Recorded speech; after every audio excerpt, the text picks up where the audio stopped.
میں نے Rawalpindi arts council میں کسی نے مجھے بتایا کہ آپ وہاں پہ جائیں کچھ ایڈمیشن لے لیں، تو میں نے وہاں پہ ہارمونیم کی کلاس میں نا 6 ماہ کے ڈپلومہ کا ایڈمیشن لے لیا. ایسا نہیں ہے کہ اس سے پہلے میں بجاتا نہیں تھا، لیکن ایسا ہے کہ جب آپ کچھ ہوتے ہیں نا تو کائنات بھی آپ کو کچھ بنانے میں لگ جاتی ہے، لیکن جب آپ زیرو ہوتے ہیں نا تو پھر اس عمل کو بڑا دیر لگ جاتی ہے. تو یہاں سے اگر میں آج کچھ ہوں تو یہاں سے اندازہ لگایا جا سکتا ہے کہ اس کو کافی وقت ہو گیا ہوگا اس کام کو. میں جب وہاں پہ گیا تو میں ہلکا پھلکا بجا رہا تھا، تو آپ یہ کہیں سمجھیں کہ مجھے وہاں پہ پالش ہوا میرا فن. تو آرٹس کونسل کا منچ ہی پہلا منچ تھا جہاں پہ مجھے باقاعدہ پرفارمنسز دینے کا موقع ملا. اور آرٹس کونسل کا اسٹیج بلا شبہ بہت بڑا اسٹیج ہے، اور پورے پاکستان سے آرٹسٹ وہاں پہ آنا فخر سمجھتے ہیں اپنے لیے. تو بے تحاشا، یعنی اب تو انگلیوں پہ گنا بھی نہیں جا سکتا کہ میں نے کتنے زیادہ پرفارمنسز دیں. اور یہ اعزاز بھی حاصل ہے کہ بڑی شخصیات کے ساتھ جب نائٹ ہوتی تھی، جس طرح منی بیگم کے ساتھ ہو گئی، تو منی بیگم سے پہلے میری غزل ہوتی تھی. اور مجھے یہ اعزاز بھی حاصل ہے کہ میں نے منی بیگم کے ہارمونیم پہ گایا ہوا ہے. ان کا ہارمونیم وہاں پہ تھا اور فوراً سے کوئی ارینجمنٹ نہیں ہو سکی، حال دو کہ میرا ہارمونیم بھی گاڑی میں موجود تھا، لیکن انہوں نے استاد جی ان کا آپ شروع کریں، تو میں نے ان کے ہارمونیم پہ شروع کیا. پھر مجھے یہ بھی اندازہ ہوا کہ بڑے لوگوں کے ہارمونیم بھی بڑے ہوتے ہیں. تبھی میں نے پھر کچھ عرصہ پہلے یہ بڑی محنت سے اور بڑی رقم جوڑ کے، یہ ظاہر بڑا کاسٹلی ہے یہ، انڈیا سے پھر یہ منگوایا ہے. اور تشفی ہوتی ہے. نہیں بالکل ایسی. دیکھیے وہ آپ کا انسٹرومنٹ جو ہے نا، وہ جب تک آپ کے مزاج کے مطابق نہ ہو اور آپ اس پہ سیٹسفائی نہیں، آپ کا کانفیڈنس نہیں آتا تو کچھ پھر ہو جائے. جی بالکل. ویسے تو شاعری کی روایت میں ہماری جو جدید شاعری ہے، کئی شاعروں کو گایا گیا، ناصر کاظمی کو، پروین شاکر کو، احمد فراز کو. فراز صاحب کو گایا گیا، ان کی غزلوں میں غنائیت زیادہ ہے اور معنی کی پرتیں بھی ہیں. فراز صاحب کی ایک غزل ہے، اس کی ایک نیو کمپوزیشن ہے، خرم لطیفی صاحب نے کی ہے، وہ میں سناتا ہوں.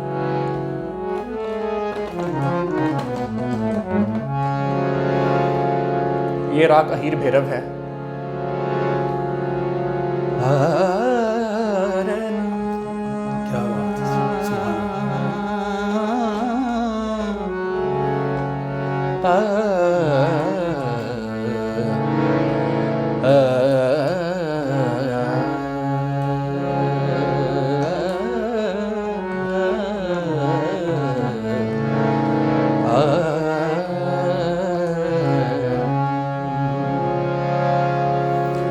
یہ کیا کہ سب سے بیاں دل کی حالتیں کرنی،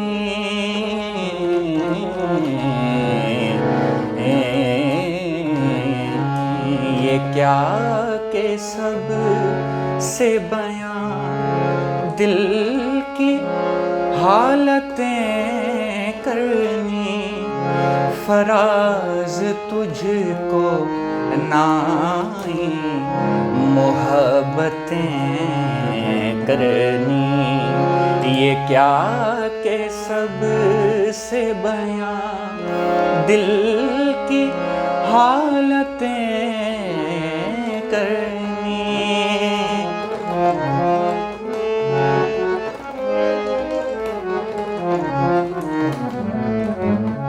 اور کیا خوبصورت شعر ہے. ملیں جب ان سے تو مبہم سی گفتگو کرنا، ملیں جب ان سے تو مبہم سی گفتگو کرنا، ملیں جب ان سے تو مبہم سی گفتگو کرنا، پھر اپنے آپ سے 100 وضاحتیں کرنی. یہ کیا کہ سب سے بیاں دل کی حالتیں کرنی.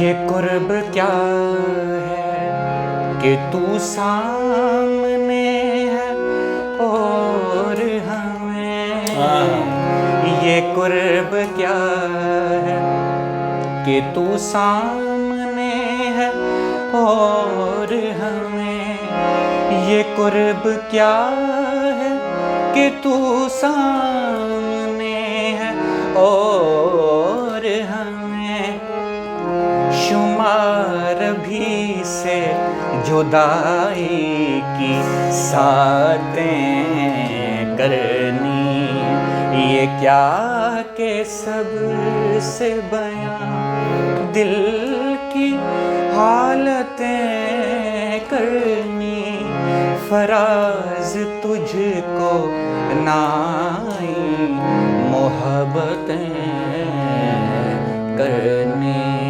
یہ کیا کہ سب سے بیاں دل کی حالتیں کرنی۔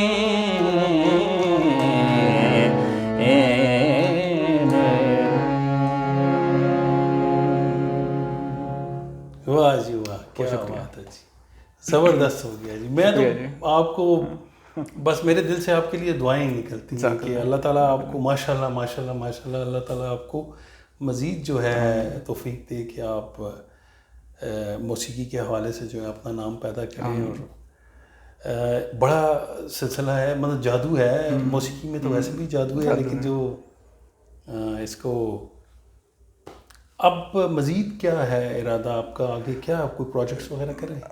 بہت اچھا خوبصورت سوال، پسند اس وجہ سے بھی آیا کہ ایسا ہے، لیکن ہمارے ہاں یہ جو چھاپ لگ جاتی ہے نا کسی بندے پہ، یہ بہت اس کو محدود کر دیتی ہے، لیکن لوگ چھاپ لگوانا بھی پسند کرتے ہیں، لیکن میں کوئی چھاپ لگوانا پسند نہیں کرتا۔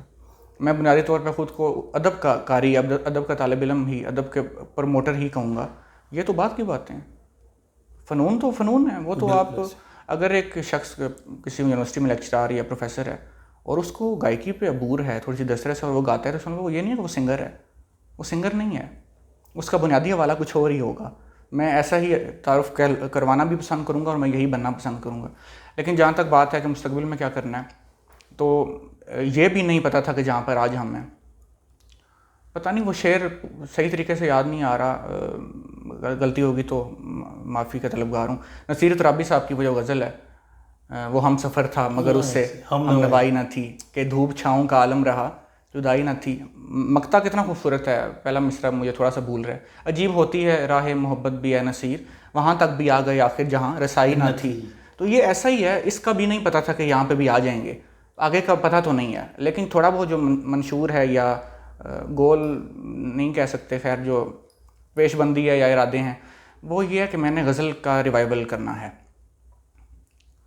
ہمیں کلچر نے، وہ قومیں عظیم ہوتی ہیں کہ جن کا ماضی ہوتا ہے، ہمارا ماضی تھا، اگر اس کو مٹایا جا رہا ہے، دھندلا کیا جا رہا ہے، تو یہ قابل غور بات ہے، قابل فکر بات ہے۔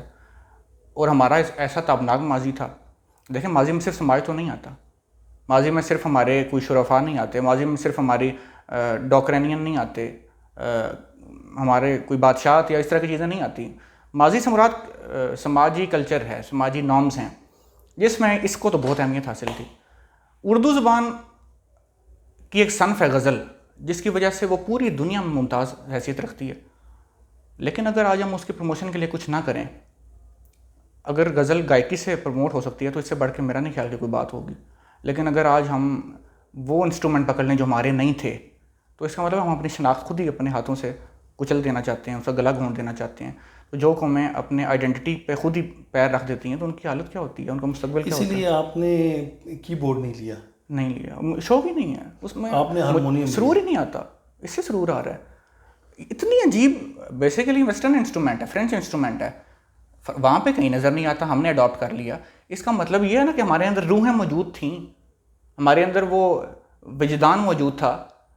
یہ اتنی عجیب چیز ہے، آپ یہ سمجھیں کہ یہ سانس لیتا ہے، جتنا نازک آپ موسیقی میں ہو سکتے ہیں نا، اتنی نازکی آپ اس پہ دکھانی پڑے گی آپ کو۔ جبکہ کی بورڈ ہے، اس کی جو تار لگی ہوئی ہے بجلی کے ساتھ، وہ یہ والا سر بھی ویسے بجائے گا، یہ بھی ویسے بجائے گا، یہ سر ایسے بجائے گا جو آپ کے جتنا اندر آپ صفائی کر سکتے ہیں نا، وہ صفائی یہاں پہ نظر آئے گی۔ یہ کتنی پیورٹی ہے، کتنی پیورٹی ہے یہ، تو یہ باتیں سمجھنے کی ضرورت ہے۔ میرا ارادہ یہی ہے کہ میں کوئی ایسی تنظیم بناؤں یا اپنے عمل سے یہ شو کروں کہ میرا رجحان اپنی شاعری کی طرف ہے, اپنے کلچر کی طرف ہے, اور اپنے رواجوں کی طرف ہے, جن میں تمام چیزیں آ جاتی ہیں. موسیقی تو پھر ہے.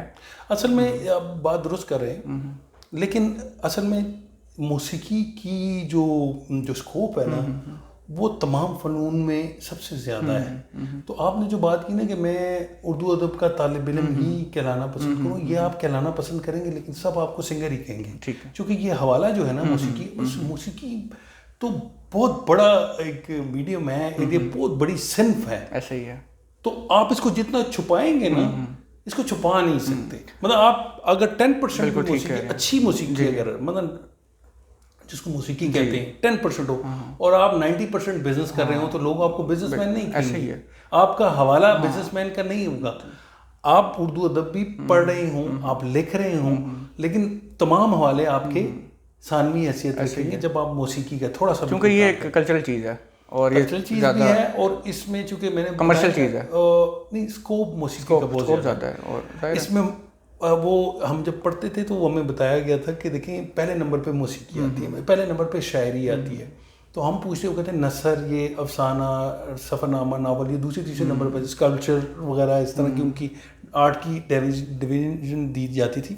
تو ہم کہتے تھے کہ سر شعر کی کیا ہے اور موسیقی, وہ کہتے تھے یار موسیقی اس وجہ سے پہلے نمبر پہ آتی ہے کہ آپ کا آؤٹ پٹ کم ہے, ان پٹ کم ہے اور آؤٹ پٹ بہت زیادہ ہے.